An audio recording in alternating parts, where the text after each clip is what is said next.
is like, if you think about it, like, what are you really trying to do in a conflict? You're trying to be understood.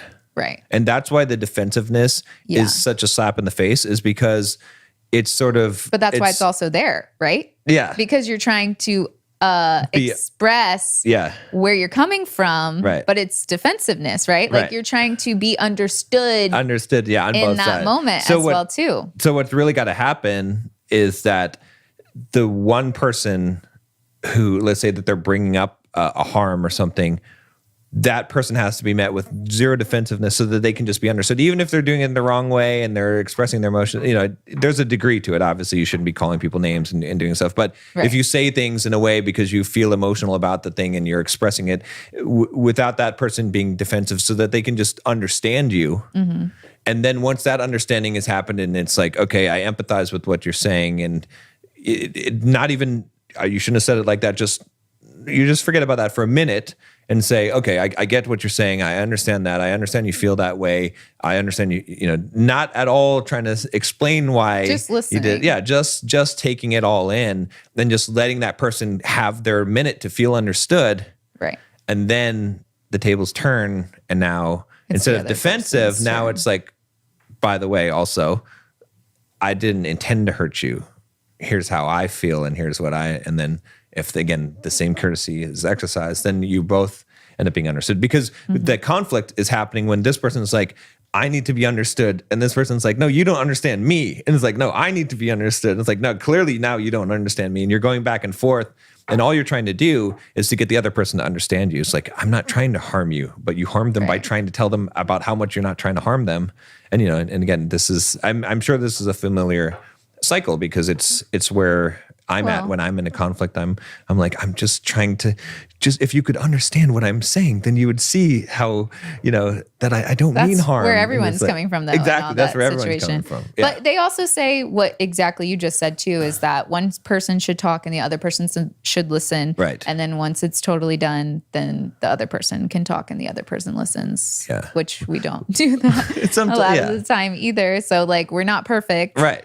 But we do fall into a lot of the same things that we've talked about, but we do actively try to do it in a healthy way. But it's still, we still fall into and we learn from it. Yeah, we still make mistakes. But the listening is important, because it's not just, because a lot of times people interpret that and they're like, okay, I'm going to listen to this person for a minute, and they're just waiting with their to talk defense, or they're waiting for their like, oh, I can't believe you said, okay, go ahead. Oh, right. It's like you're making it. It's like, you think that? Okay, and it's like, that's not listening. Like, listening in that context means understanding and empathizing, right? Putting yourself in their shoes, exactly. Not to try and figure out what does this mean to you. Which a lot of times I think the problem is too, is that, and especially, I can say from the male perspective, is that when a woman is telling you how she feels, I mean, it doesn't have to be a woman, but it's quite painful. We don't try to make it painful. It just, because it isn't even that it's being tried, that someone's trying to make it painful. It's just that you're recognizing just all these things that are being interpreted in a way that you didn't intend them to be. Which again, it's like, oh man, that's like, it feels like, oh, you don't really get me. You don't understand me if you think those things. But that's just how the person feels, because at the same time as you're thinking that, you're also doing the same thing by taking offense by those things, right? It's like, it's the same thing for each person. Like a woman's going to be upset about certain things that a man wouldn't. Right. And a man's going to be upset by certain things that a woman probably wouldn't. So let's talk about those things. I think that's good. So what are the things that women, that upset women, or have upset, you as a woman, you think, or in general, that they would say? I mean, I can't speak for all women. Right. But words. Okay. Like you just talked about that the words really shouldn't matter, but I do feel like that is what fuels the hurt inside of me. Like when I'm trying to be vulnerable. Right. And like things are phrased in a way that. Yeah. Like the always and the nevers. Right. Like you never do this. Right. Like, and so. That is one of the four horsemen. What, saying that? Saying always and never. Okay, well, and I'll tell you why. Someone can check it. I'll tell you why it bothers women. I can't speak for all women, but I'll tell you why, because I have been reading this book about optimism and like talking about depression in the book and stuff too, because they, you know, believe that pessimism is like related to depression in some sort of way. And women are more likely to be depressed. Right. And in the book, they talk about how women really ruminate on things where men just, if they get upset, they just act. Like they'll go and like go to the bar and drink, or they'll go play a basketball game, you know, they'll like, but women will sit and stew on those things and they'll think about it. Right. And they'll like, again, too, if you add anxiety into the mix and worrying and things like that, now you're like taking this one little thing that like you never do this. Right. And now you're like, well, I do this. And like, so he doesn't notice this. So like, does he not notice this? Oh, I see. So does he do this? Yeah. So I feel like that is where women can spiral and end up like being upset about one thing and then throwing a bunch of other things in there, because by the time that a man has even like finished the sentence, she's already over here, like 10 points down. Right. You know, because the second they come out of your mouth, she's like, oh, so he thinks this. So he probably thinks this too. And then he's thinking this. Right. So I feel like it's maybe not the biggest thing, right? But it's one of words do matter to women. I mean, like think about some of the instances where I've gotten like hurt, right? Like with the vitamin thing. I'll bring up the vitamin thing because it's really not a big deal. But you know, I had these vitamins and I take them, and then you were in there taking one day, and I was like, "Why are you taking the gummy ones? Because you just drink the apple cider vinegar, and I like the gummies." Yeah, and you were like, "Well, you're not eating them anyway," and I was like. When you said that, I was like, not like in the end of the world, but I was like, that's kind of like harsh. Well, like, even the way that you said it is not the way I said it. But that's the way you heard it. That's the way you heard it. Right. And then also I'm like, so does he not pay attention to me because he doesn't know I eat these every day? And then I'm like, so like, he just doesn't care. Like, and then he can talk to me this way. Like, it's like coming, but like you said, it wasn't even like really that way. But in my mind, those words though, even though you said them like totally normal, there was no like sarcasm, no like meanness to it. Yeah. The phrase sounded like that. Right. And so my brain automatically put those tones onto this phrase. Right. And so like, that's what I'm trying. I'm just using this as an example. Oh yeah. Because No, it's a great example. Yeah. It's perfect. not, it wasn't even a huge deal. Right. But the words did matter because from those words, like you said, you didn't have any sort of tone, but the phrase of it in my mind had a tone to it, whether you had it or not. Right. And so then it spiraled into these other things. Right. And then now I'm like, I've made like apple cider vinegar gummies into this huge thing. And it could be from a past trauma type of thing where I wouldn't even know that would be a trigger phrase, or even maybe people had spoken to you with sarcasm before and had belittled you or belittled your intelligence before. And that wasn't what I was doing. I was just making an innocent statement, but it gets interpreted that way.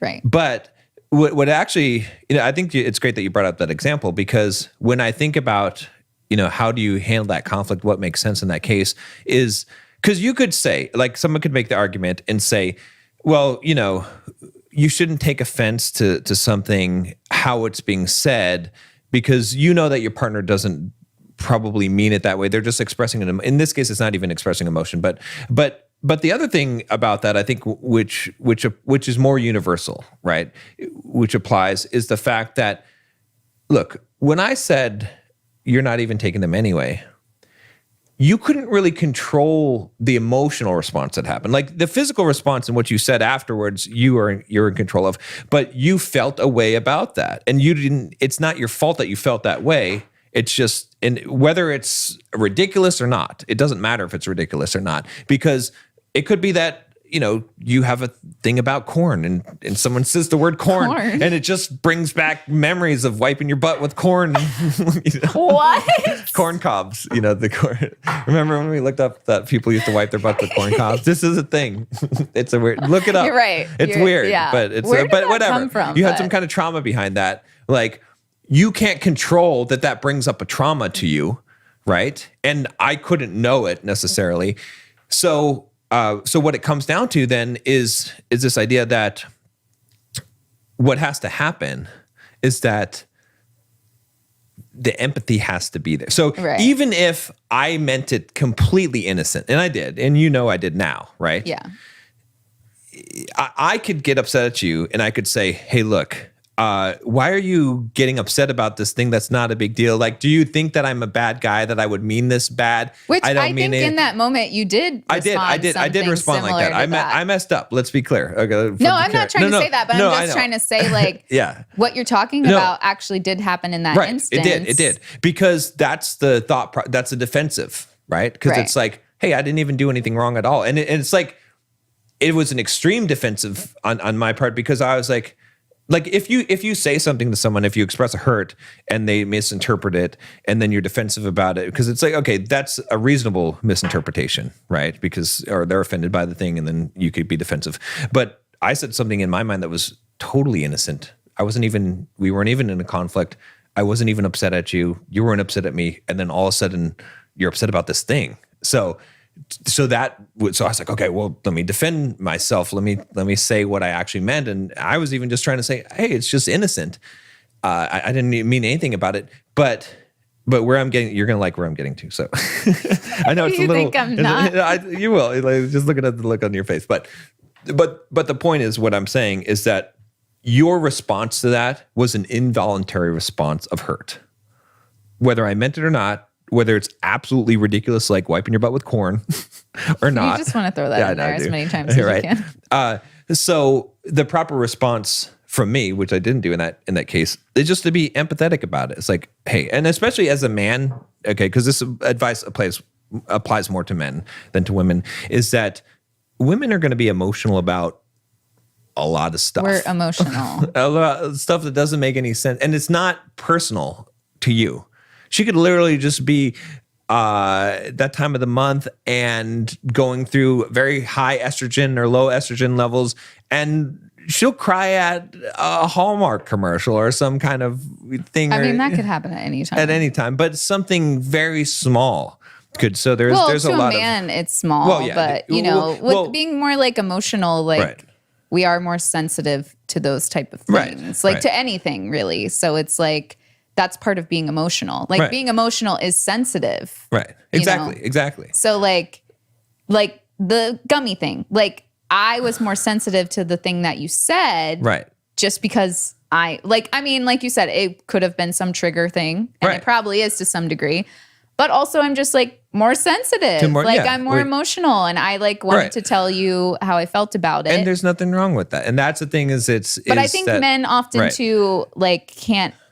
Like they want to logical, like their way out of it. Because look, if I do something, if I said to you, "Oh, you the gummies, you're lazy. You don't even eat gummies, or you don't care about your health," something like that, something mean, and then you're upset. Then I'm like, okay, well, it makes sense, right? But if I don't do anything wrong at all, and this is where I always trip up, is like I didn't do anything wrong, so therefore you shouldn't react this way, right? And so it's like trying to control the reaction. It's like, it doesn't matter. As a man, you have to realize that it doesn't matter why she's upset. It does matter how that upsetness is expressed. But all you're looking for in that case is empathy. Like I could have ended that discussion just by saying, oh, wow, I'm sorry that I came across that way. I'm sorry that I made you feel that way. Or, oh, wow, tell me more about how that made you feel when I said that. Yeah. Oh, okay.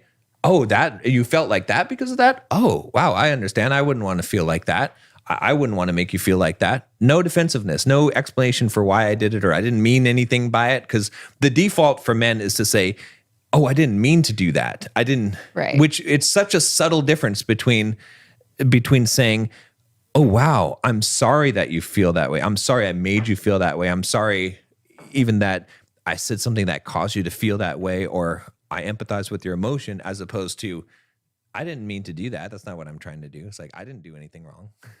Better than perfect, we stand.